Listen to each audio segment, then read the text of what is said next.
Assalamualaikum warahmatullahi wabarakatuh.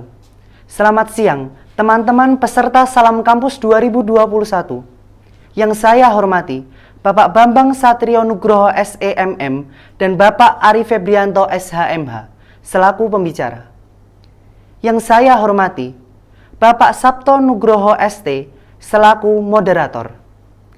Dan tidak lupa, yang saya banggakan, teman-teman peserta Salam Kampus 2021 yang berbahagia.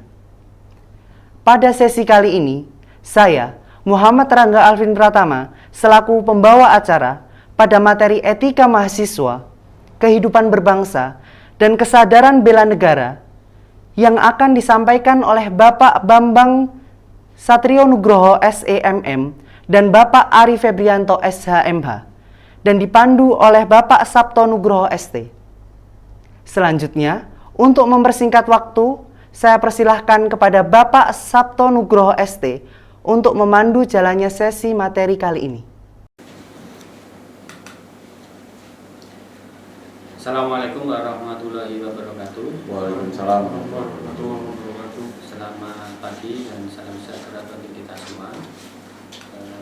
Pertama-tama marilah kita panjatkan puja dan syukur kehadirat Allah Subhanahu wa taala karena kita masih dipertemukan walaupun secara daring dengan mahasiswa baru STIMIK Sinan Nusantara Surakarta. Selamat datang.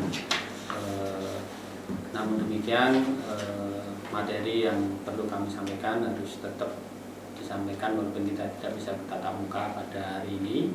Pada kesempatan hari ini kami akan menyajikan materi mengenai etika mahasiswa, kemudian kehidupan berbangsa dan kesadaran bela negara. Nah, untuk materi pada hari ini ada dua materi yang akan disampaikan oleh dua pembicara yang telah hadir di hadapan jenengan semuanya. Yang pertama, di sebelah kanan saya ada Pak Bambang Satrio Nugroho. Selamat pagi Pak Bambang. Pagi Pak Sabto. Beliau salah satu dosen di STIMIK Sinan Nusantara yang pada kesempatan hari ini akan menyampaikan materi mengenai etika mahasiswa. Kemudian narasumber yang kedua, di sebelah kiri saya ada Pak Ari Febrianto. Selamat pagi Pak Ari. Selamat pagi Pak Sabto. Pak Ari,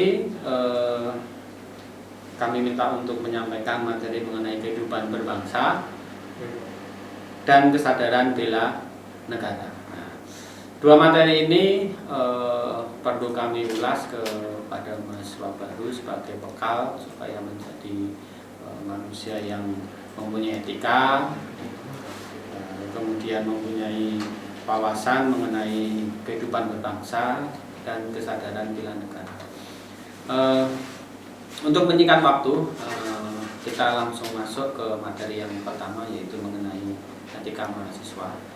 Etika mahasiswa ini salah satu hal yang penting karena tidak hanya di kampus jenengan nanti akan menuntut ilmu pembelajaran, misalnya bagaimana memprogram dan seterusnya, tapi juga untuk semuanya bisa berjalan dengan lancar, maka dibutuhkan komunikasi yang baik antara jenengan ke teman-teman mahasiswa maupun jenengan ke senior jenengan ataupun jenengan yang paling utama nih ya ke akademik atau dosen ya.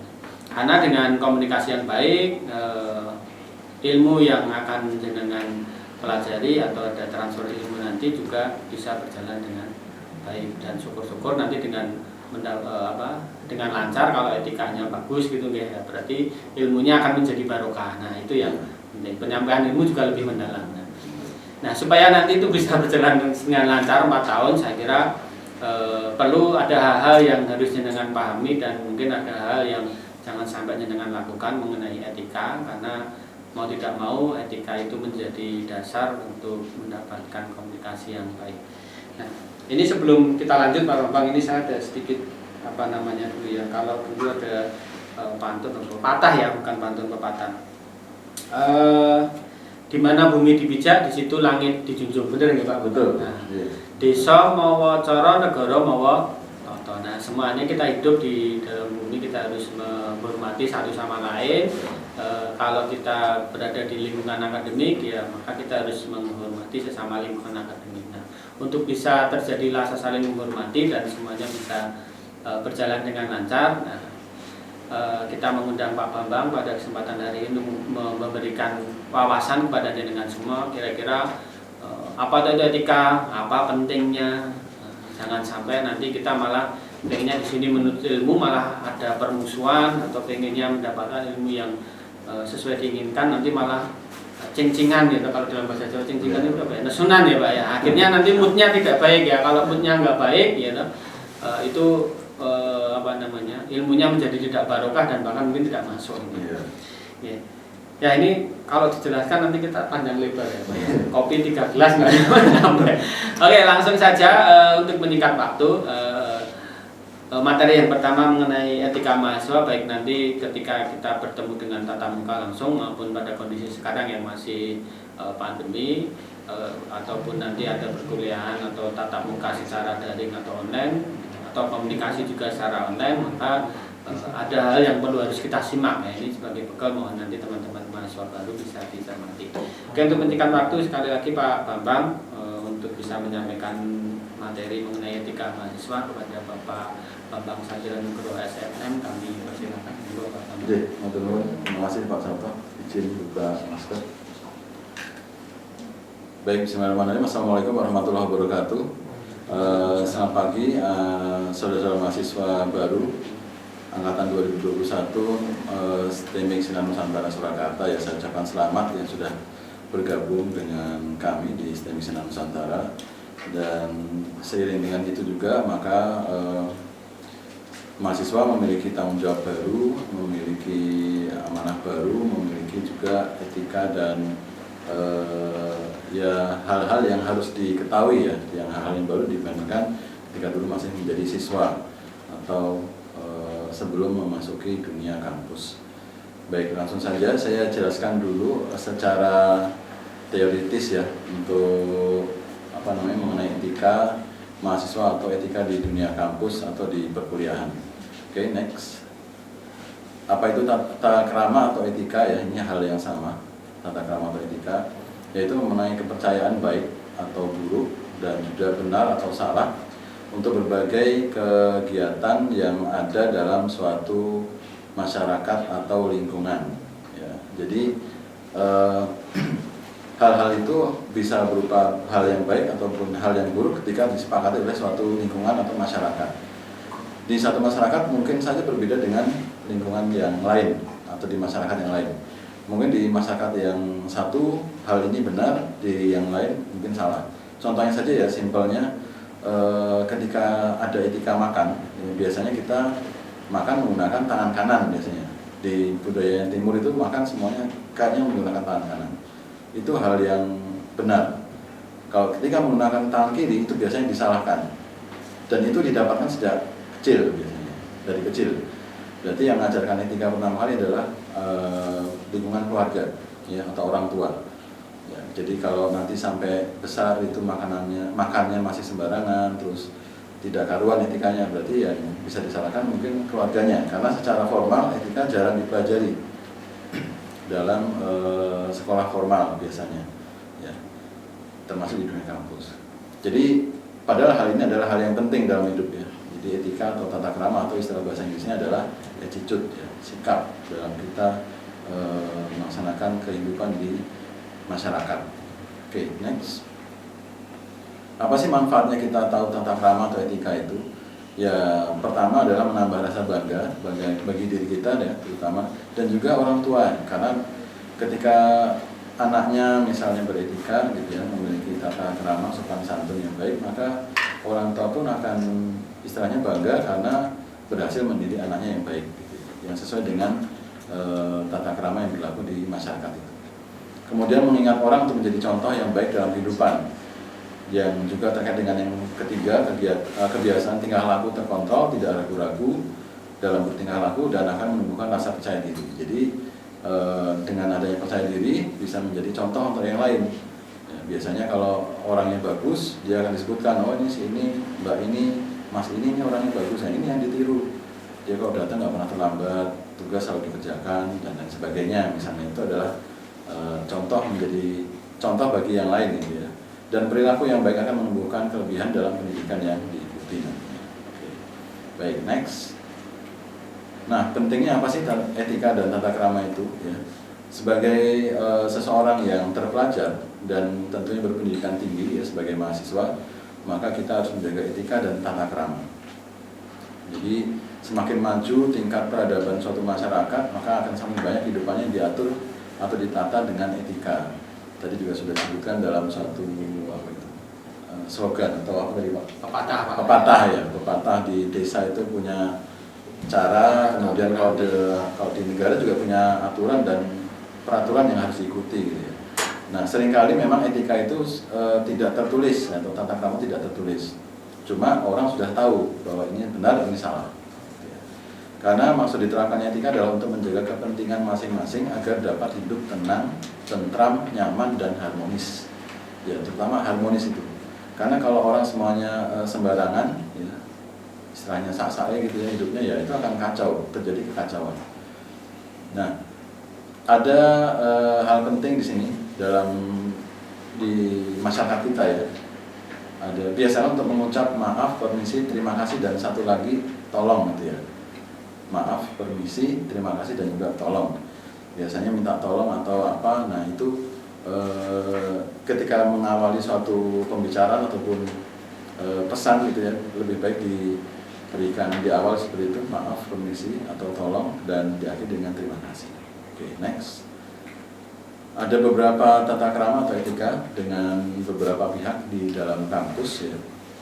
Yang pertama adalah tata krama dengan institusi. Institusinya adalah institusi kampus atau perguruan tinggi, tempat kita menimba ilmu gitu ya. Yang pertama, mengikuti semua aturan dan ketentuan yang berlaku. Jadi tentunya setiap institusi punya aturan yang dimiliki dan harus ditaati. Kemudian bertingkah laku yang baik, sopan, dan ramah terhadap setiap bagian yang ada di lembaga itu. Jadi yaitu tadi, ini secara umum tetap bisa diikuti ya. Artinya tingkah lakunya baik, sopan, ramah dalam setiap bagian yang ada. Tidak hanya dosen, mungkin juga nanti ada tenaga kependidikan, ada satpam, ada kebersihan gitu ya, kebersihan dan lain sebagainya. Kemudian tidak melakukan hal-hal yang dilarang di lingkungan kampus. Ya. Nanti kalau yang dilarang apa saja nanti mungkin ada ya aturannya, nanti ada panduannya ya, hal-hal apa saja silakan nanti dipelajari sendiri. Bila ada permasalahan dengan salah satu bagian dari institusi, coba disampaikan, dibicarakan dengan cara yang baik. Nah ini pernah beberapa kali gitu ya, misalnya ada masalah, terus ini karena senangannya nulis di medsos gitu ya, langsung disampaikan di medsos, di-share. Padahal belum disampaikan mungkin lewat dosen walinya ya, atau PA-nya, pembimbing akademiknya, atau mungkin lewat BEM dulu, atau langsung malah dulu ada yang bikin survei segala Pak ya. Iya. Survei itu ada beberapa tahun yang lalu itu sempat mengagetkan juga, karena saya dapat pesannya silakan menyetujui. Akhirnya ini saya buka, wah ini terkait dengan salah satu dosen misalnya. Terus, jadi kalau setelah itu nanti malah jadi nggak enak ya. Jadi kita cari solusinya dulu, dibicarakan dulu dengan orang yang mungkin dekat, mungkin dari perwakilan mahasiswa atau mungkin dengan dosen walinya, baru kemudian disambungkan ke yang bersangkutan. Ini yang berikutnya penting juga nih, jangan sekali-kali mencoret-coret bangku kuliah. Mungkin waktu sekolah dulu TK, SD, SMP, SMA sering gitu ya bikin coretan-coretan gitu ya. Entah itu hal yang nggak penting ataupun mungkin mencoret-coret jawaban gitu ya, kalau mungkin nanti ada ujian atau apa ya itu sudah tidak berlaku lagi ya. Jadi jangan mencoret-coret gitu. Jangan biasakan merusak lingkungan. Nah ini poin yang penting juga, berpakaian yang rapi, sopan, dan tunjukkan sebagai insan yang berpendidikan. Jadi berpakaian yang rapi dan sopan. Harap pakaiannya digunakan sesuai dengan taraf usianya ya. Jadi jangan menggunakan pakaian yang untuk anak-anak yang lebih kecil ya, jadi sehingga kelihatan kekecilan misalnya, atau juga yang terlalu besar, itu kan tidak baik.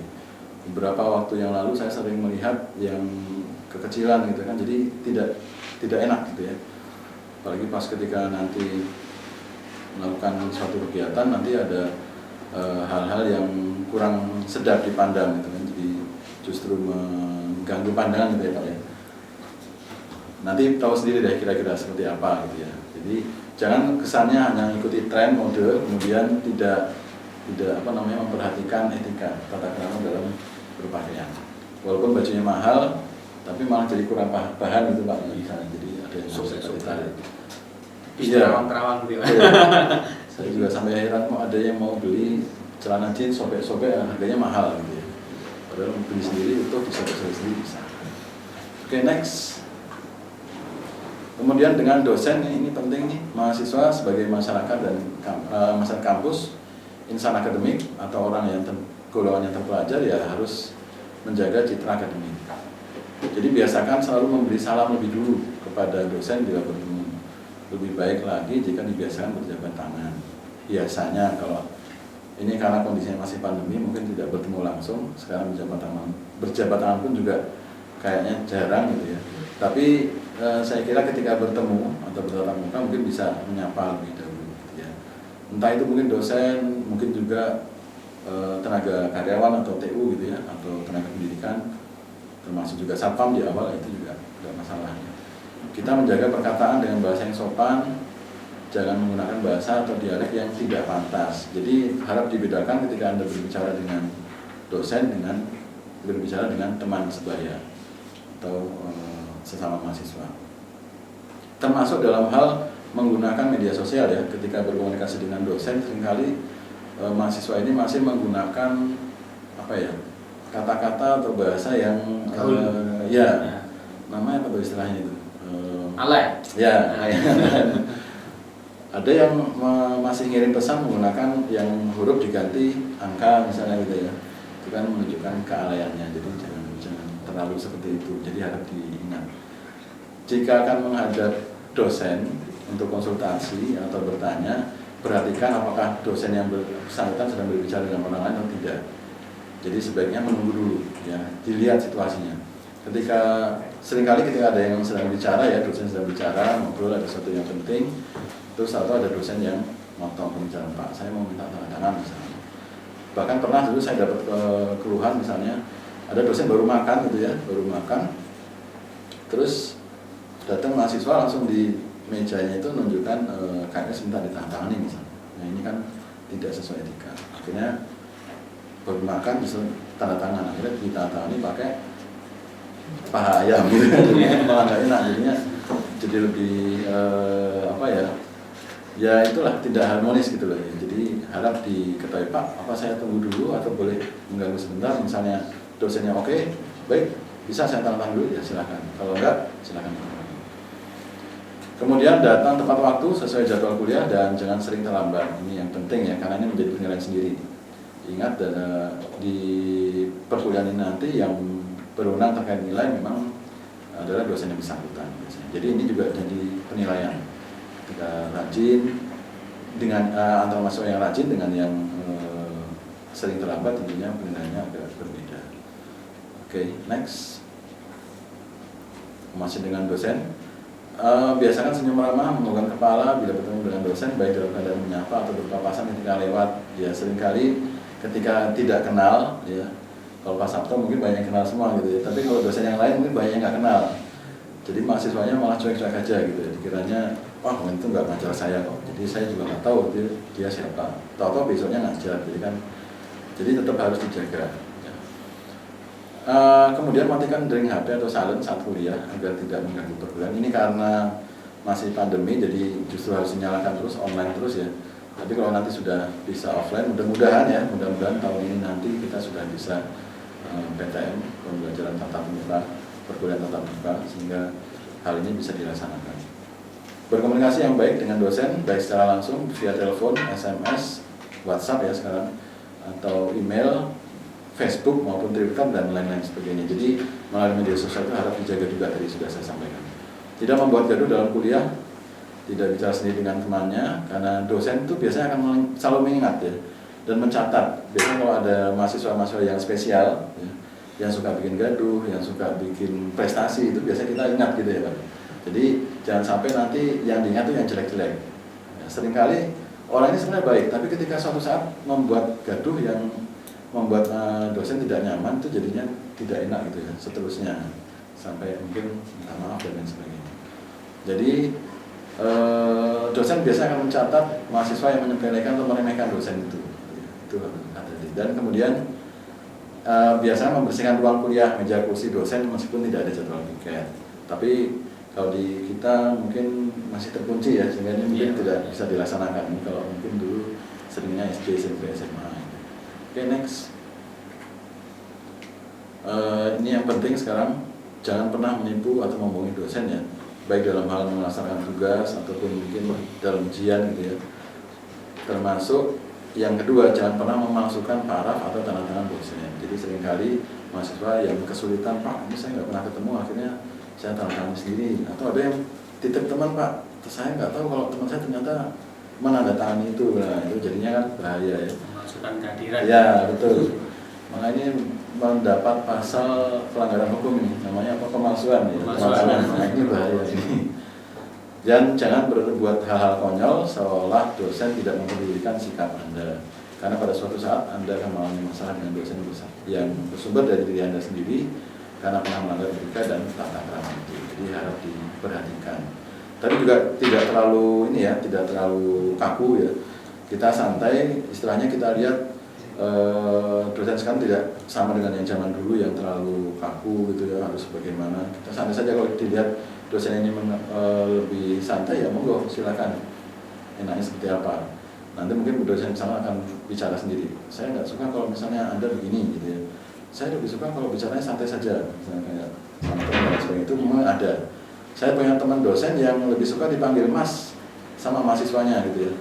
Jadi malah nggak mau dipanggil Pak gitu, itu ada juga. Kalau udah cukup senior, jadi biar kesannya tetap awet muda misalnya, itu ada juga. Tergantung dosen masing-masing. Oke, next. Untuk dengan teman ini supaya kita sudah sama sih dengan zaman SD, SMP, SMA gitu ya. Jangan mengolok teman lebih batas. Ya ini walaupun sering bergurau ya namanya sama teman ketika sudah offline ya. Bahkan ketika daring pun juga mungkin sering begitu. Mungkin bercandanya melewati batas. Ini harap dijaga. Karena mungkin saja pada suatu saat dia tersinggung gitu ya. Ketika ada suatu hal yang kayaknya nggak pas, dia mungkin bisa tersinggung, jadi nggak enak. Jadi harap hati-hati. Jangan menyapa teman dengan julukan atau sebutan atau yang jelek yang tidak disukai. Ya. Seringkali temannya ya mungkin mirip apa gitu terus dipanggil miripnya itu. Gitu. Dulu kayak zaman apa yang film Barkop gitu kan ada yang mirip Bemo. Ya. Panggilannya Bemo misalnya, padahal namanya Dono misalnya. Ini kan ya dia suka apa enggak kan, tapi rata-rata kan kalau yang jelek kan nggak suka ya. Ya jadi harap jangan sembarangan, walaupun mungkin di rumahnya atau di kampungnya mungkin julukannya begitu gitu ya, seringkali kita nggak pas. Kemudian paksakan kecuali orangnya mau. Ya, mau dengan sukarela gitu ya. Karena mungkin nanti pas kita kerjasama ada tugas kelompok, kita membutuhkan bantuan dia nggak terima dengan sebutan itu, dia akhirnya nggak mau bantu kan gitu. Menghormati ide, pikiran, pendapat, hak cipta orang lain dan hak milik teman dan warga kampus lainnya. Jadi di dunia kampus kita akan sering melakukan diskusi gitu ya. Harap ketika nanti ada yang menyampaikan idenya, pikirannya dihormati. Jangan dipotong-potong dulu ketika dia belum selesai. Dan ketika Anda meminjam barang ataupun mengambil kutipan gitu kan, itu kan harus diperhatikan betul ya untuk dunia akademik. Kemudian jangan berprasangka buruk terhadap teman dan pihak lain tanpa diiringi fakta, apalagi karena hasutan atau fitnah. Termasuk juga dalam hal hoax ya. Seringkali mahasiswa mungkin sering terpengaruh dengan hoax. Dan terakhir, segeralah minta maaf lebih dulu jika terjadi kesalahpahaman atau perselisihan sesama teman, apalagi dengan orang lain. Ya, segera minta maaf kalau ada hal yang dirasa salah. Next. Yang lainnya bisa dibaca sendiri sebenarnya, cuma prinsipnya adalah dalam hal hubungan pertemanan ada tolong menolong, dan harap dipahami dalam kata solidaritas ya. Seringkali tolong menolong dalam hal yang tidak tepat ya, misalnya ketika ujian itu ada yang minta, Pak ini teman saya butuh pertolongan jawaban gitu ya. Sebagai sesama teman kita solidaritas Pak, kita bantu sehingga jawabannya sama semua satu kelas. Ini resikonya bisa ditanggung sendiri, ini satu kelas juga pernah ada yang seperti itu gitu ya, kemudian dosennya nggak berkenan, akhirnya diuji ulang atau dinilainya dibagi rata, jadinya malah jelek semua satu kelas itu yang merugikan. biasanya saling mengingatkan ya. Jadi ketika ada temannya yang salah, jangan justru ditertawakan gitu ya, tapi diingatkan dulu ya, baru ditertawakan ya, enggak ya. Tapi saling mengingatkan dulu ya. Biasanya bergaul dengan teman tanpa membeda-bedakan, kemudian sampaikan satu pesan dari orang lain pada teman yang berhak, karena itu amanah ya. Misalnya kamu dipanggil sama dosen ini, kamu harus menyelesaikan tugas ini untuk mendapat nilai begini dan lain sebagainya, itu segera disampaikan. Sampaikan sesuatu yang salah adalah salah dan yang benar adalah benar. Jadi jangan menutup-nutupi sesuatu karena kepentingan pribadi. Jadi jujur gitu ya. Oke, next. Nah, ini pesan terakhir, biasakan untuk berpikir lebih dulu sebelum melakukan sesuatu. Anda pikirkan dulu siapa yang akan untung dan siapa yang akan rugi. Sehingga tidak asal bertindak, tidak asal melakukan sesuatu, tapi dihitung dulu ya, untung ruginya apa kalau Anda melakukan sesuatu itu. Kemudian next. Jangan takut salah, walaupun tadi ada banyak aturan-aturan, tapi tetap silahkan Anda lakukan dulu dengan pertimbangan tadi. Walaupun nanti salah, tidak mengapa, asalkan Anda mau berubah untuk menjadi lebih baik lagi, menjadi lebih sukses. Jadi orang yang tidak berbuat apa-apa itu ya juga salah gitu ya, karena dia takut salah terus akhirnya dia tidak apa-apa, itu juga salah besar justru ya. Jadi orang yang berani kemudian ternyata dia salah, dia mengakui salahnya dan minta maaf, kemudian memperbaiki kesalahannya itu menjadi lebih baik lagi, dan itu akan menjadi lebih sukses lagi. Baik, itu yang bisa saya sampaikan ya. Sukses untuk Anda semuanya dalam mengarungi dunia kampus sejak bulan ini sampai 4-5 tahun yang akan datang. Terima kasih. Assalamualaikum warahmatullahi wabarakatuh. Ya, terima kasih Pak Bambang. Ini sedikit pencerahan mengenai etika mahasiswa. Tentu banyak sebenarnya kalau ingin kita bahas satu persatu, tapi tatanan kehidupan kita itu berbeda-beda. Jadi yang penting ketika dengan terjun ke dunia pendidikan dan dunia kampus ya tinggal mengikuti saja aturan, dan tadi di akhir juga Pak Bambang menyampaikan jangan terburu-buru bertindak, dipikir dulu ya Pak ya. Sebelum ngomong atau sebelum posting atau sebelum mengirim pesan gitu, sebelum bertindak dipikir dulu apakah ini sudah baik atau benar gitu. Mungkin menurut Anda benar tapi menurut orang lain belum benar, maka lakukan yang terbaik ya. Itu sedikit pencerahannya. Nanti kita sambung ke sesi tanya jawab. Banyak sekali sebenarnya yang ingin kita sampaikan untuk etika ini. Banyak juga suka duka ya Pak ya, kita di dunia kampus itu ketemu mahasiswa, ketemu dosen, ya, ketemu tenaga kependidikan yang seperti apa, itu banyak sekali yang ingin kita ceritakan sebagai bahan pembelajaran buat kita semua. Tapi karena waktu kita terbatas, ya kita nanti mungkin di sesi tanya jawab mungkin bisa sedikit memberi gambaran. Yang penting teman-teman semuanya mahasiswa baru, kita di lingkungan kampus besok itu adalah kita membentuk sebuah keluarga baru, yang mana dengan sesama teman jenengan yaitu kakak beradik jenengan itu menjadi saudara baru yang akan jenengan alami selama 3 tahun kalau untuk D3, 4 tahun untuk S1 ya. Saya kira nanti suka dukanya tentu ada, itu menjadi saudara jenengan ya, bukan hanya sekedar teman tapi menjadi saudara. Sehingga dengan adanya etika ini sedikit banyak mudah-mudahan nanti bisa sedikit menjadi pencerahan supaya jenengan tetap menjaga hubungan yang harmonis ya. Dengan hubungan yang harmonis semuanya tentu bisa berjalan dengan lancar ya, ilmunya bisa dapat dengan maksimal dan barokah gitu ya Pak ya. Lalu dengan aktivitas akademik yang lain ya, tentu dengan Bapak Ibu dosen ataupun tenaga pendidikan, yaitu menjadi orang tua jenengan, maka juga harus menghormati dengan baik supaya jenengan juga bisa ya dilayani dengan baik, ya diberikan ilmu dengan baik juga. Baik, itu dari Pak Bambang. Terima kasih Pak Bambang. Nanti kita sambut ke sesi tanya jawab gitu. Nah, terima kasih.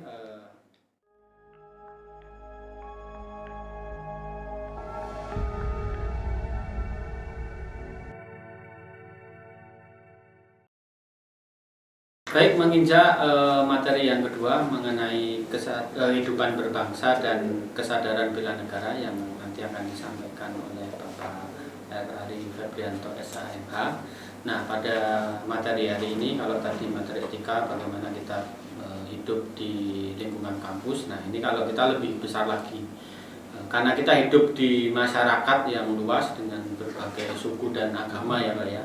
Nah, untuk kita bisa menjalani hidup dengan tenang dan damai, tenang dan damai itu kan kita harus memahami dulu bagaimana kita hidup berbangsa. Karena seperti pepatah tadi kan ada aturan yang harus kita pahami dan taati, ada larangan juga yang harus kita hindari.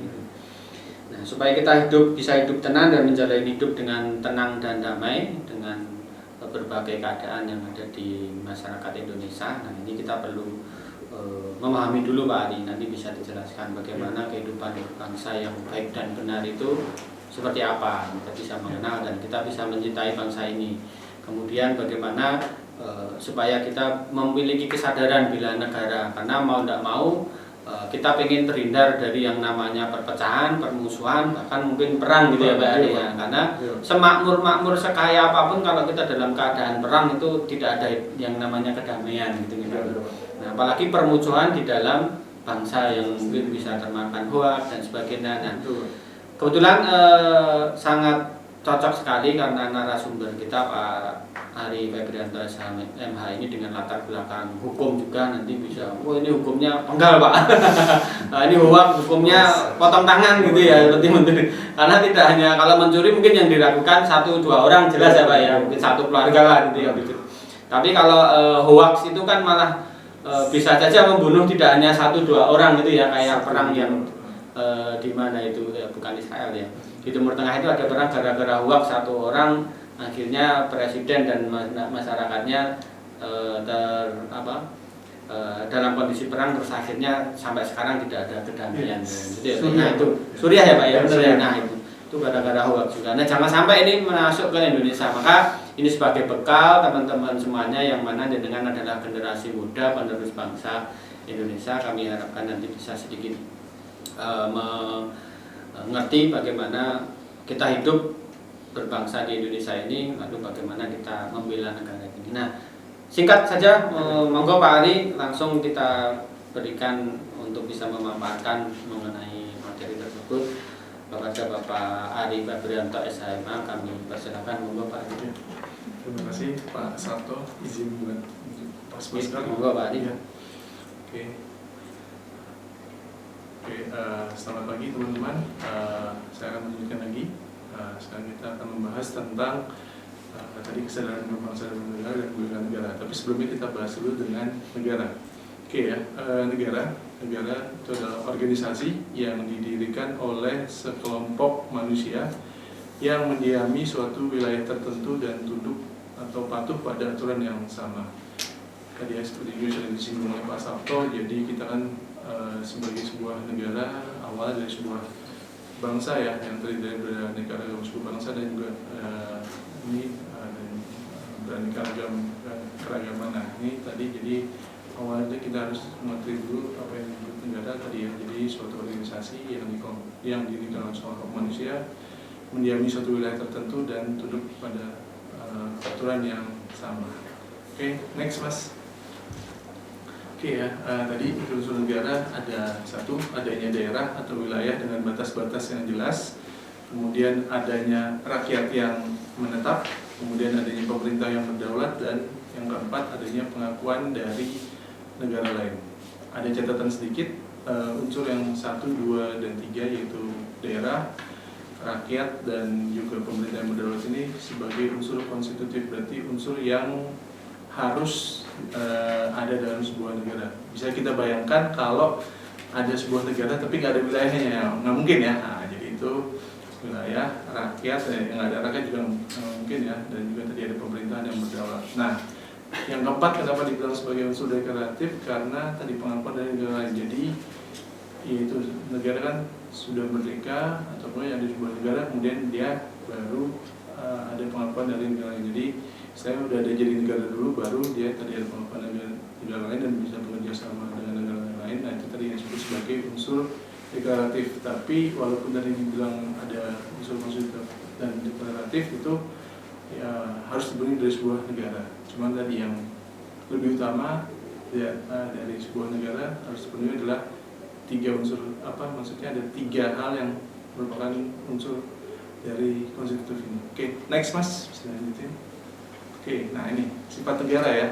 Nah, sifat negara ada sifat memaksa, ada monopoli, dan juga sifat mencakup semua.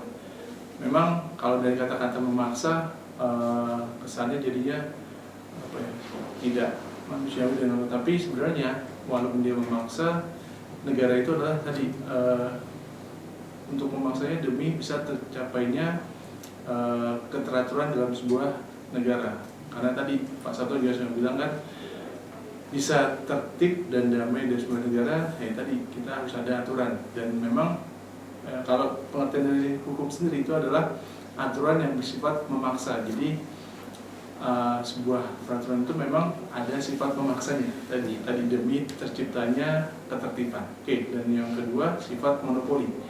Monopoli ya tadi negara dengan dia monopoli adalah untuk mencapai demi tercapainya tujuan bersama dalam masyarakat. Nah, tadi makanya dia bersifat monopoli ya. Kemudian yang ketiga mencakup semua. Ya, tadi karena negara berarti berlaku untuk semua warga negara. Oke, next Mas. Oke, fungsi negara.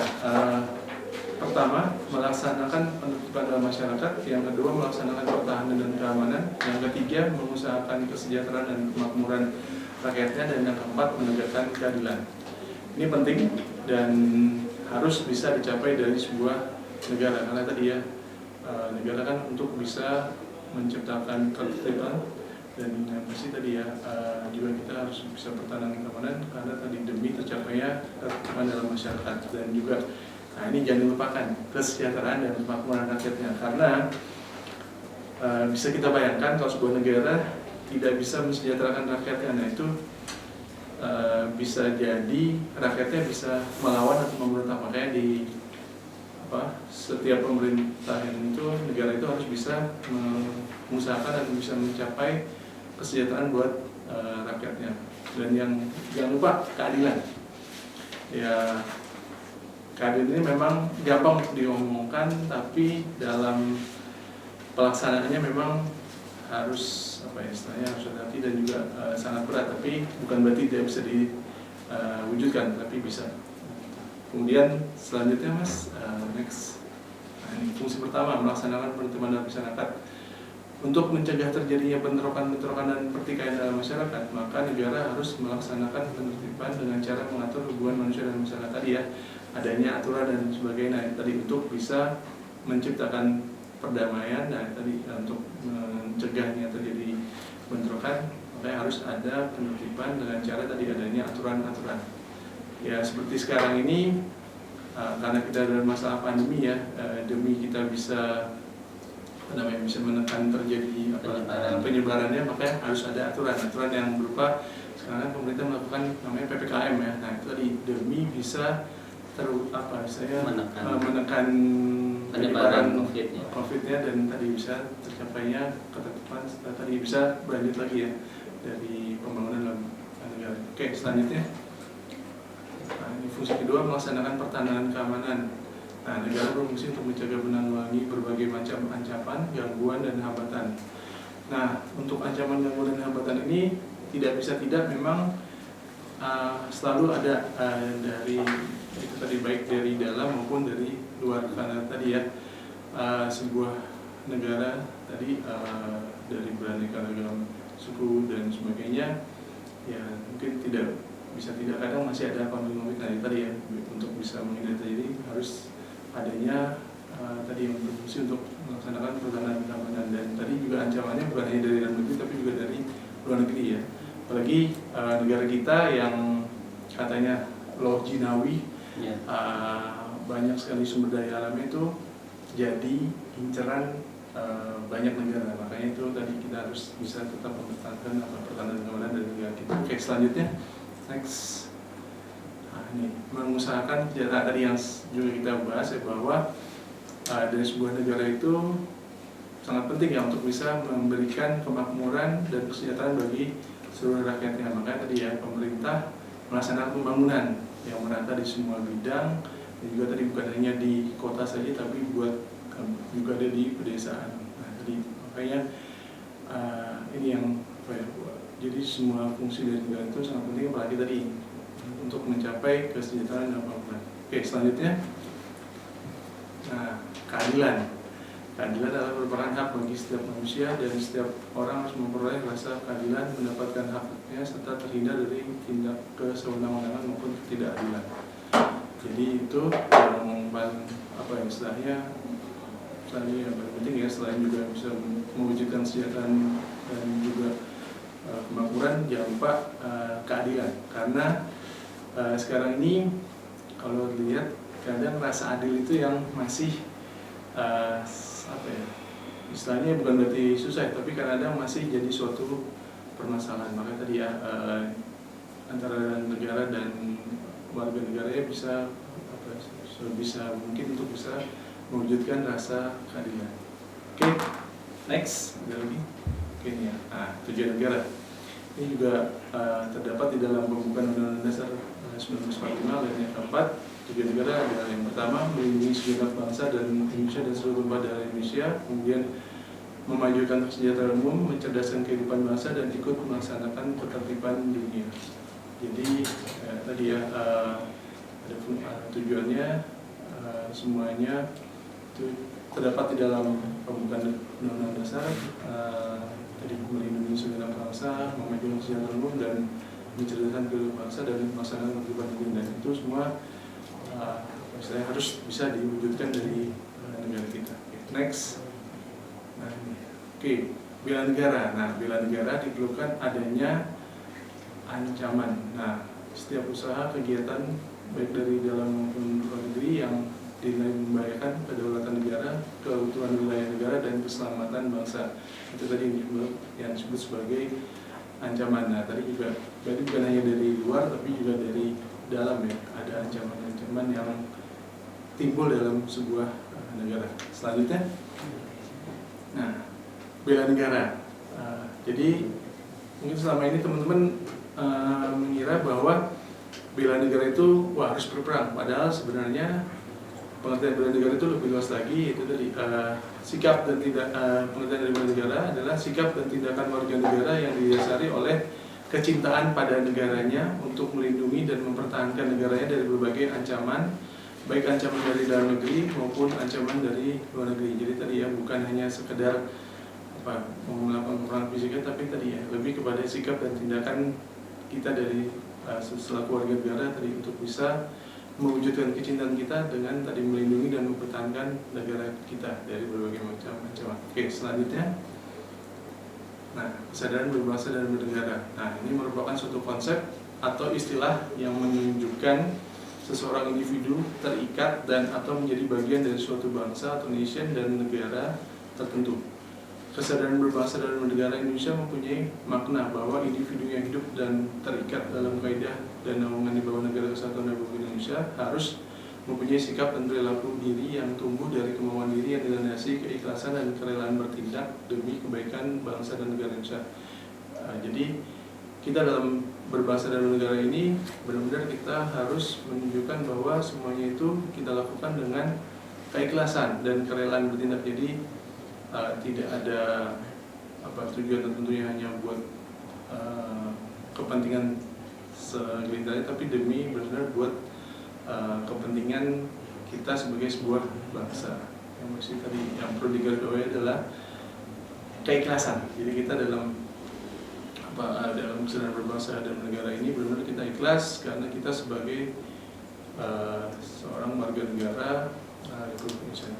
Oke, selanjutnya, nah ini motivasi untuk membela negara. Jadi bukan karena undang-undang atau sekedar aturan saja, tapi lebih mendasar lagi bahwa kita cinta kepada bangsa dan negara kita, maka kita melakukan bela negara ini. Jadi bukan hanya sekedar, kan pasti pikir teman-teman berasumsi bahwa itu hanya sekedar melaksanakan undang-undang saja, taat pada peraturan, tapi ada yang lebih mendasar lagi. Tadi kita cinta kepada bangsa dan negara kita. Jadi tadi ada keikhlasan dan kerelaan dan juga adanya cinta kepada bangsa dan negara kita.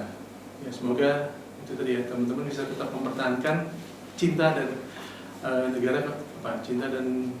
cinta kepada negara kita sendiri ya, bukan kepada negara lain ya, seperti itu. itu yang harus tetap dipertahankan.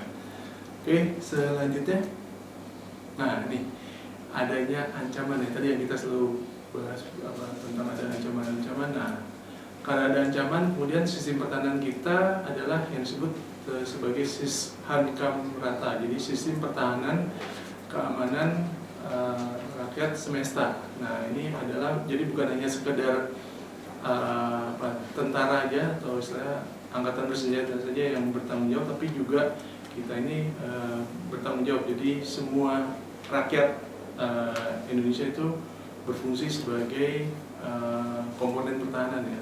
Dalam ini kita sebutnya sebagai komponen cadangan. Nah, ini kemudian selanjutnya, globalisasi merupakan kenyataan yang tidak bisa ditolak, yang merupakan ancaman non militer dan sehingga memerlukan keterlibatan masyarakat secara sungguh-sungguh. Nah, tadi jadi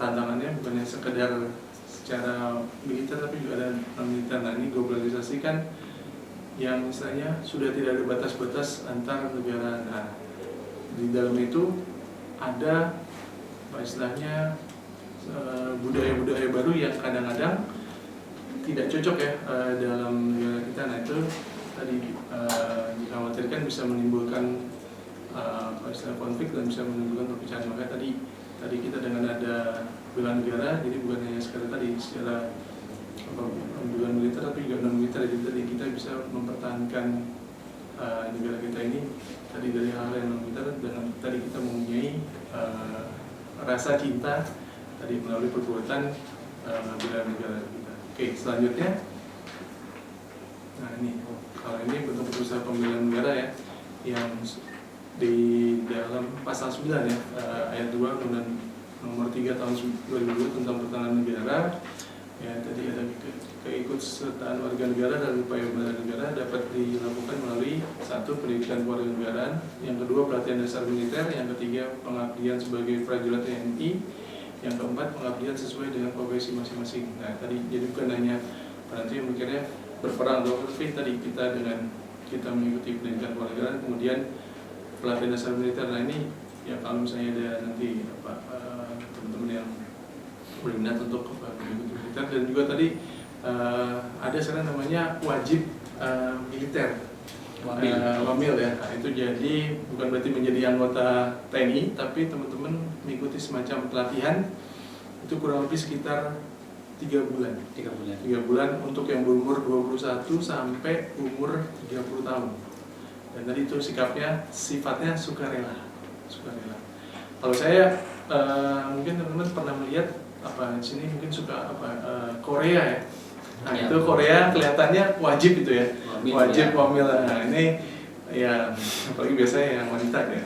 Tapi ini lebih kepada tadi kan kita melihatnya karena bentuk cinta kita pada negara kita. Kemudian, nah ini selanjutnya pengabdian sebagai prajurit TNI atau jadi anggota TNI, kemudian pengabdian sesuai dengan profesi masing-masing. Jadi tadi bukan hanya sekedar yang TNI aja, tapi kita sekarang jadi mahasiswa tadi ya, kita belajar benar apa itu termasuk juga sebagai bela negara.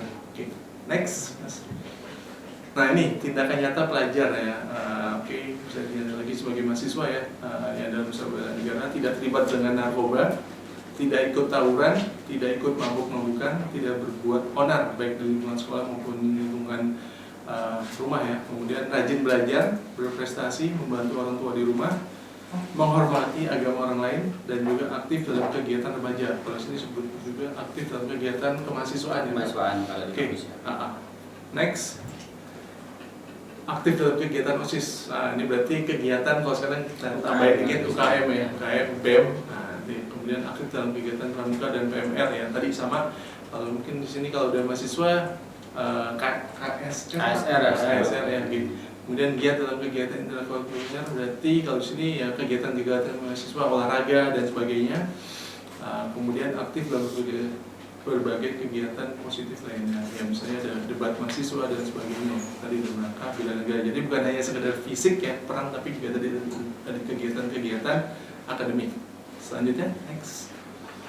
Nah, ini ancaman dari dalam negeri dan dari luar negeri. Tadi kita sebut di awal. Oke ya, kalau dari luar negeri adanya invasi atau agresi militer sebetulnya.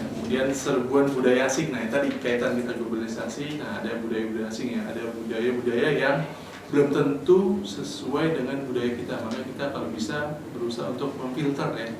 Jadi bukan hanya meniru saja, tapi kalau bisa kita sambil melihat ini sesuai sesuai atau tidak dengan budaya kita. Kemudian yang ketiga, terorisme skala internasional ya. Ya, seperti ISIS dan sebagainya. Kemudian jaringan narkoba skala internasional. Jangan lupa narkoba ya. Nah, ini Indonesia yang tadi hanya sebagai transit dari narkoba sekarang sudah berubah menjadi daerah tujuan penjualan narkoba. Nah, itu makanya harus lebih hati-hati lagi teman-teman. Kemudian penjarahan kekayaan alam ya, ini biasa kaitannya kalau kita lihat biasanya penjarahan pencurian ikan. Nah, itu banyak nelayan-nelayan asing tuh ya yang sini, makanya harus kita lebih hati-hati lagi. Kemudian spionase dan infiltrasi. Nah, ini ya bukan hanya di film James Bond aja ya, tapi ini spionase juga ada, bisa jadi dia ingin mengacaukan negara kita, kayak tadi Pak Sabto sebut gara-gara dari hoax yang di Suriah itu, akhirnya Suriah bisa jadi terpecah belah seperti itu. Maka kita harus lebih hati-hati lagi.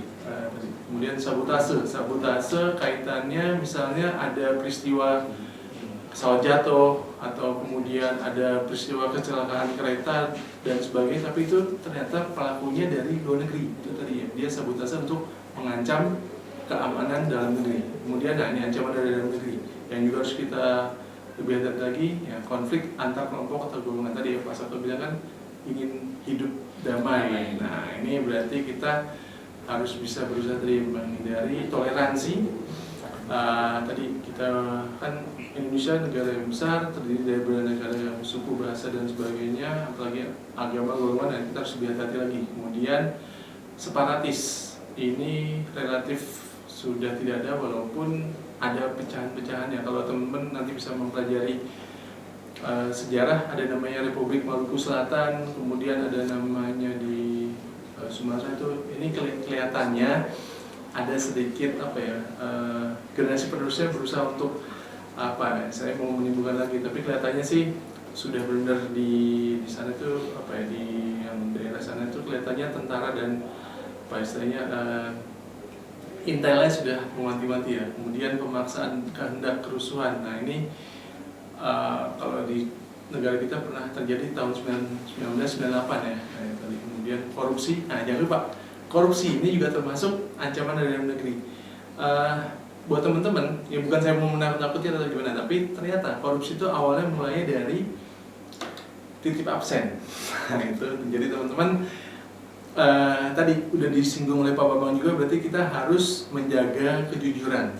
Nah, itu tadi awal mula dari korupsi itu sebenarnya dari hal kecil, makanya tadi sebisa mungkin untuk diminimalisir ya, atau bahkan kalau bisa dihindari. Oke, kemudian selanjutnya memudarnya rasa nasionalisme. Nah, ini juga kadang-kadang kita melupakan, tapi sebenarnya ini sudah mulai banyak juga. Seperti biasanya kita lebih tertarik membeli produk dari luar negeri ketimbang produk dalam negeri. Nah, kita harus bisa berusaha membangkitkan lagi, lebih cinta produk dalam negeri ya ketimbang dari luar negeri. Kemudian kemiskinan dan pengangguran, nah, ini juga suatu tantangan ya. Nah, tadi diharapkan dengan teman-teman jadi akademisi dan tadi ya bisa lulus, kemudian nanti bisa bukan hanya sekedar jadi pekerja saja, pegawai saja kalau sudah lulus, tapi juga menciptakan lapangan pekerjaan baru tadi melalui usaha kecil menengah ya, melalui wira swasta. Tadi bisa kita istilah untuk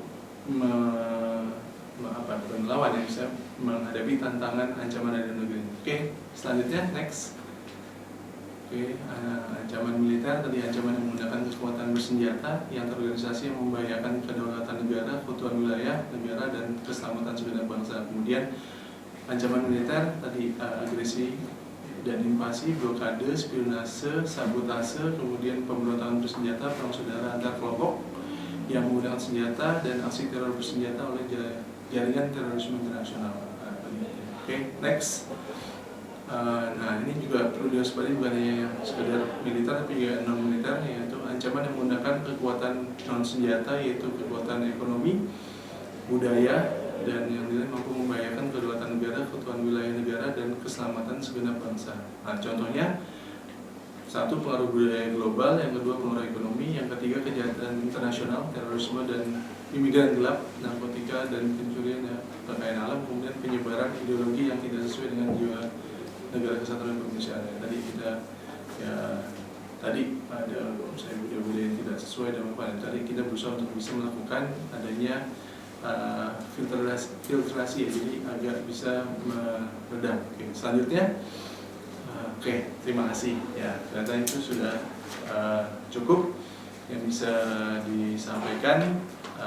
Nanti kalau misalnya ada yang kurang jelas atau lagi, mungkin bisa lanjutkan nanti di dalam perkuliahan kita. Oke, mungkin itu aja yang bisa saya sampaikan. Kurang lebihnya saya mohon maaf. Sekian, assalamualaikum warahmatullahi wabarakatuh. Waalaikumsalam warahmatullahi wabarakatuh. Terima kasih Pak Ari Fadrianto SHM atas penjelasannya mengenai bela negara. Nah, jadi banyak hal yang perlu kita pahami juga ya. Tadi ada pencerahan yang cukup banyak, tapi ada beberapa hal yang mungkin saya sedikit bisa memberikan gambaran juga bagi adik-adik mahasiswa. Ini bagaimana membela negara itu tidak perlu bersusah payah. Kalau di negara kita ini alhamdulillah gemah pahala jinawi ya Pak. Walaupun agak sedikit perselisihan tapi masih wajar, jangan sampai terjadi perpecahan gitu kan. Alhamdulillah memang tidak ada perang, walaupun mungkin ada sedikit ketidaktertiban ya, 1-2 mungkin masih bisa wajar. Nah, kita patut bersyukur sebagai bangsa Indonesia, masyarakat di Indonesia, kita tidak perlu ikut wajib militer ya Pak ya, walaupun kita sukarela ya wajib militer, tapi kita tidak perlu wajib seperti negara-negara Korea, Amerika. Mereka wajib karena dihadapkan dengan situasi perang terus ya. Kalau kita kan enggak ya Pak ya. Nah, paling dengan perang dalam mendapatkan hatinya. Nah, itu. Nah, tapi kalau kita enggak, jadi tidak perlu wajib militer. Itu yang harus teman-teman dan adik-adik mahasiswa pahami. Jadi tidak susah, yang penting tadi kita menjaga ketertiban gitu ya Pak ya, mengikuti segala sesuatu dengan baik, tidak berbuat onar, apalagi dengan mahasiswa yang cukup lebih dewasa, maka jangan sampai melakukan sesuatu yang membahayakan diri sendiri dan orang lain. Yang penting memang kita punya hak, misalnya kita pakai narkoba itu yang pusing saya sendiri gitu ya, tapi kan yang terdampak mungkin ya teman-teman lainnya bisa ikut nyoba-nyoba atau orang tuanya gitu ya. Atau mungkin kalau tidak sadar mencuri ini ya biasanya itu di sesi narkoba ada sendiri, tapi memang itu dampaknya bukan hanya ke diri sendiri tapi juga tetap merugikan orang lain. Nah, jangan sampai kita memang punya hak tapi hak kita juga merampas hak orang lain juga, itu yang nah, ada juga misalnya tidak perlu ikut wamil, tidak perlu ikut perang gitu. Misalnya dengan mengikuti kegiatan tadi ya, kegiatan keolahragaan atau kita dengan prestasi, misalnya ikut lomba menang, ya itu juga sudah sebagai bentuk kita bahwa kita itu cinta negara ya, dengan berprestasi ya, ya. Nah, itu mungkin juga dengan mencintai budaya sendiri ya Pak ya. Enggak apa-apa cinta Korea enggak apa-apa, cuma tetap jangan melupakan budaya sendiri juga gitu ya Pak. Kalau orang Jawa itu kan ada bahasa yang berbeda-beda, ada kromo, halus. Ini hubungannya dengan juga ya Pak ya, etika ya. Itu budaya itu juga harus kita junjung tinggi dan kita pakai sehari-hari, karena terbukti dengan orang Jawa itu terkenal lemah lembutnya juga ya. Itu juga salah satu membawa kedamaian dan ketentraman. Nah, itu harapan kita semua dalam berbangsa dan bernegara, kita bisa memberikan sesuatu yang menciptakan kehidupan kerukunan yang damai, tenang, sejahtera, sehingga apa yang kita inginkan di dunia nanti dan di akhirat nanti bisa tercapai dengan baik ya. Terima kasih Pak Bambang dan Pak Ari atas penjelasan materinya. Nah, karena waktu kita juga terbatas, ini masih ada sedikit waktu, mungkin kita masuk ke sesi tanya jawab gitu. Nah, sesi tanya jawab mungkin satu-satu aja karena waktu kita terbatas hanya 5 menit, satu dari materi etika mahasiswa, satu dari kehidupan berbangsa dan kesadaran bela negara. Namun demikian, jika masih ada pertanyaan nanti bisa bertanya lewat kolom chat atau ketemu Pak Bambang, ketemu Pak Ari atau ketemu mas-mas, mbak-mbak panitia yang nanti bisa bertanya. Langsung saja untuk pertanyaan pertama mungkin mengenai etika dulu ya. Ya, silakan ada yang mau bertanya, monggo. Saya Pak. Ye. Izinkan saya bertanya, perkenalkan nama saya Muhammad Rangga Arvin Pratama. Saya ingin bertanya kepada Pak Bambang. Apabila mengirim pesan kepada dosen namun hanya dibaca tetapi tidak dibalas, bagaimana sikap mahasiswa yang harus dilakukan nih Pak? Apakah harus mengirim pesan lagi atau bagaimana Pak? Terima kasih. Ya, meningkat waktu langsung saja Pak, ini di read aja, ini sakit hati biasanya untuk dibahas ya. Monggo Pak Bambang, ini etikanya apakah harus marah atau harus mengirim pesan lagi? Ya, monggo Pak Bambang bisa menanggapi. Saya tambahkan sedikit ya tentang etika bermedia sosial ya dalam berkirim pesan. Tentunya dalam hal bagaimana mahasiswa berkirim pesan dengan dosen gitu ya dan lain sebagainya dalam hal media sosial secara luas menggunakan WhatsApp, Facebook, Twitter dan lain sebagainya. Nanti akan saya tambahkan juga ya. Jadi perhatikan dulu pertama Anda berkomunikasi dengan siapa ya. Harap dibedakan Anda berkomunikasi dengan sesama teman, dengan orang tua, dengan dosen atau dengan karyawan atau dengan orang-orang lainnya. Kemudian harap gunakan bahasa yang sesuai. Tadi sudah saya sampaikan juga seringkali mahasiswa menggunakan bahasa yang sama dengan temannya kepada dosen. Nah ini kan jadi sering ada gap ya atau masalah. Kemudian jangan menggunakan singkatan yang tidak diketahui oleh dosen gitu. Nah ini penting nih, standar dalam mengirim pesan di media sosial, khususnya biasanya WhatsApp yang biasa digunakan ya. Jadi gunakan standar yang pertama, sampaikan salam dulu. Ya, entah assalamualaikum, kemudian atau selamat pagi, siang, sore, malam dan lain sebagainya. Kemudian biasakan juga diawali dengan kata maaf ya, maaf mungkin mengganggu atau bagaimana. Terus sampaikan identitas Anda, jangan lupa, karena tidak semua dosen menyimpan nama Anda atau nomor Anda gitu ya. Jadi sampaikan dulu identitasnya, nama siapa, mungkin NIM-nya atau kelasnya, atau ikut mata kuliah apa. Nah, kemudian baru disampaikan Anda ingin menyampaikan apa masalahnya, apakah terkait dengan kuliah atau jadwal kuliah dan lain sebagainya. Baru kemudian diakhiri dengan salam lagi dan terima kasih misalnya. Nah, ketika sudah beberapa saat itu tidak ada balasan, silakan dicoba lagi untuk mengirim pesan untuk mungkin minta izin menelpon. Ya, setelah beberapa waktu mungkin tidak ada jawaban juga. Nah, berpositif thinking saja ya. Mungkin dosen yang bersangkutan sedang ada hal penting atau sesuatu yang tidak bisa diganggu ya, sehingga beliau tidak berkesempatan untuk membalas itu secara langsung misalnya. Jadi boleh juga sih langsung dicoba di telepon ya. Atau tanya dulu, seandainya saya telepon sekarang mengganggu apa. Kalau tidak ada juga, coba ditelepon dulu. Ketika sudah tidak ada jawaban, berarti mungkin ini ada gangguan di handphonenya atau mungkin ada gangguan acara yang lain dan lain sebagainya. Kita tidak tahu ya. Tapi silakan bersabar saja ya. Kadang-kala memang ada situasi-situasi yang tidak diketahui secara langsung. Beda kalau mungkin kalian dengan temannya gitu ya. Karena dosen sendiri tidak mungkin tugasnya tidak hanya terkait dengan mengajar saja, jadi juga ada kegiatan-kegiatan administrasi yang lain yang harus diselesaikan. Jadi saya kira tetap positive thinking saja.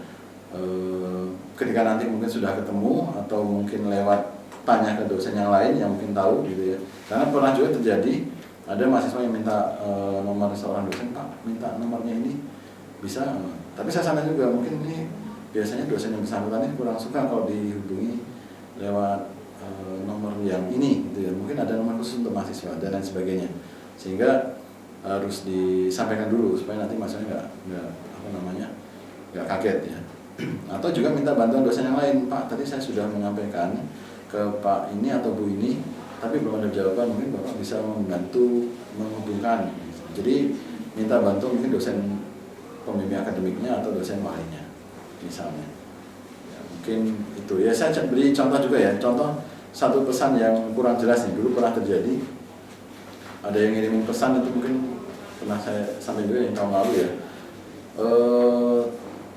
Satu orang mahasiswi, Pak, saya nama ini gitu ya. Bagaimana Pak, apakah hari ini jadi kelon ya. Kalau jadi kelon, mumpung saya jadwalnya kosong Pak, silakan. Nah ini kan dosen yang bersangkutan kan kaget gitu ya, baru pagi-pagi kok sudah ada pesan yang seperti ini misalnya. Jadi menimbulkan interpretasi yang berbeda-beda gitu ya. Terus ditanya ini maksudnya bagaimana gitu ya. Ternyata kalau itu maksudnya adalah kelas online ya, padahal dosen yang bersangkutan tahunya daring atau online gitu ya. Jadi dikiranya kelas online karena di luar jadwal ada tambahan misalnya, jadi dosennya menyampaikan nanti kalau ada waktu kita tambahan di hari apa gitu ya. Terus si mahasiswa itu menanyakan, Pak ini jadi kelon apa enggak lah, atau pagi-pagi ada pesan seperti ini kan berbahaya. Jadi ini karena ada perbedaan persepsi ya. Nah ini jangan sampai terjadi atau terulang.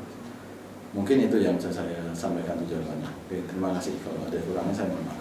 Ya, terima kasih Pak Bambang, semoga jawabannya bisa memuaskan ya. Yang penting dalam berkomunikasi dengan dosen itu kita kalau mahasiswa itu yang pertama tanggalkan egonya ya. Karena kita yang butuh pokoknya apapun nanti yang terjadi pokoknya turunkan egonya dulu, karena biar kita ndang selesai urusannya gitu Pak ya. Ya, turunkan. Karena kadang kalau egonya tinggi apalagi lagi PMS dulu tok gak dibalas-balas malah jangan. Pokoknya turunkan egonya, sabar, biar urusannya cepat kelar gitu ya. Itu ya, sabar. Mudah-mudahan nanti bisa membantu. Tentu banyak sekali pertanyaan yang ingin ditanyakan, ini keluh kesahnya terutama nih mas-mas mbak panitia ini yang sering kali ya. Nah, terutama nanti kalau sudah mau skripsi ya Pak, komunikasi itu sangat penting. Kalau sudah mau bimbingan itu komunikasi sangat penting. Entah dibalas atau enggak, yang penting hal pertama yang perlu Anda cermati dan ini sering terjadi adalah tanggalkan egonya. Enggak apa-apa misalnya enggak dibales di chat meneh enggak apa-apa, tapi jangan spam chat nanti malah merugikan. Yang penting mengingatkan itu boleh. Dimarahi di rumah gitu. Biasa gitu ya Pak. Yang penting sekali lagi kita ditanggalkan. Oke, terima kasih itu sedikit menjawab, mudah-mudahan bisa memberi gambaran lagi. Pertanyaan kedua mengenai kehidupan berbangsa, ada pertanyaan? Monggo. Assalamualaikum warahmatullahi wabarakatuh.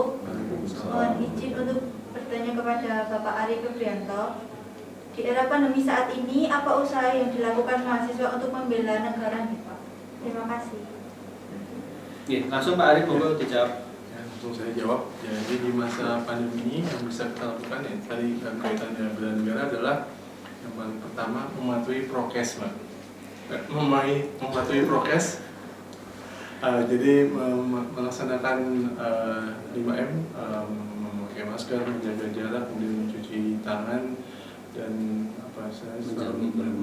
menjauhi kerumunan ya. Iya, menjauhi kerumunan, menjaga jarak. Jadi yang paling pasti bisa kita lakukan adalah itu dalam kaitannya tadi untuk bisa memutus mata rantai penyebaran COVID ini, dan tadi semoga keadaannya bisa lebih baik lagi, dan itu adalah bukti dari kita melakukan bela negara. Mungkin itu jawaban yang bisa saya sampaikan Pak. Terima kasih. Ya, terima kasih Pak Ari ya. Jadi sebenarnya tidak terlalu susah ya Pak ya membela. Makanya tadi butuh kesadaran ya Pak. Butuh kesadaran supaya semua berjalan dengan lancar, tertib. Mungkin saat ini pandemi COVID, besok kita tidak tahu apa lagi gitu ya. Penting supaya kita salah satu usaha membela negara itu ya dengan mentaati peraturan yang ya dengan umumkan oleh pemerintah, misalnya tidak boleh keluar rumah ya jangan dulu gitu ya Pak ya. Itu. Jangan kerumunan ya, jangan dulu, jangan nekat ya. Kalau perlu vaksin misalnya ya vaksin ya. Itu dengan tertib itu saya kira kita bisa melihat negara-negara yang tertib, maka pandemi ini bisa berjalan dengan lancar dan akhirnya bisa ditekan dan segera berakhir. Kita juga berharap seperti itu. Itu tidak terlalu rumit sebenarnya, cuma kita sering ngedumel dan akhirnya malah menentang. Ini bukan lagi membela tapi malah menentang, itu yang sangat kita khawatirkan. Tidak selesai-selesai tapi malah berkepanjangan. Baik, terima kasih adik-adik mahasiswa, mudah-mudahan materi hari ini bisa memberikan pencerahan mengenai etika mahasiswa, kehidupan di kampus, kemudian kehidupan berbangsa dan kesadaran bela negara. Mudah-mudahan materi yang diberikan bisa bermanfaat bagi jenengan semua dan kita semua.